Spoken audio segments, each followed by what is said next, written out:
اعوذ باللہ من الشیطان الرجیم، بسم اللہ الرحمن الرحیم۔ السلام علیکم۔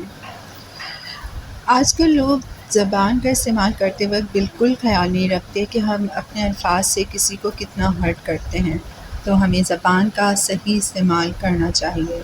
سوچ سمجھ کر اپنے الفاظ کا استعمال کیا کریں، کیا پتہ کب کہاں کیسے آپ کے الفاظ قبولیت کی گھڑی میں شامل ہو جائیں یا قبولیت کی گھڑی میں پہنچ جائیں۔ سوچیں کہ اگر آپ کو ایسے الفاظ بولے جو اچھے نہیں ہوں تو آپ کو کتنا برا لگے گا۔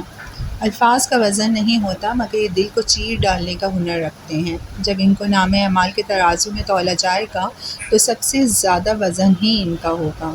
یاد رکھیں، اب وہ وزن اچھے اعمال کا ہو سکتا ہے اور برے کا بھی۔ زبان پر کنٹرول کرنا سیکھیں۔ ہمارے الفاظ کسی کے دل کو توڑ ڈالیں، یہ اچھا تو نہیں ہے۔ کسی کے ارمان کا گلا گھونٹ ڈالیں، یہ بھی اچھا نہیں ہے۔ کسی کی زندگی میں زہر گھول ڈالیں، یہ اچھا نہیں ہے۔ کسی کی امید چھین لیں، یہ اچھا نہیں ہے۔ ایسے الفاظ کا استعمال کریں کہ لوگوں کے دل میں خود بخود آپ کے لیے محبت اور نرم جذبہ بن جائے یا نرم جگہ بن جائے۔ ایسے بن جائیں کہ لوگ خود ہی آپ کو اپنی دعا میں یاد رکھیں۔ اور زندگی میں ہر چیز کو اگر ہم ایک لمٹ میں رکھنا شروع کر دیں تو ہو سکتا ہے کہ ہمارے معاملات بہتر ہو جائیں۔ دنیا کو سب سے پہلے لمٹ میں رکھیں اور اپنی زبان کو بھی، پھر دیکھیں کیسے آپ گناہوں سے بچے رہتے ہیں۔ شکریہ۔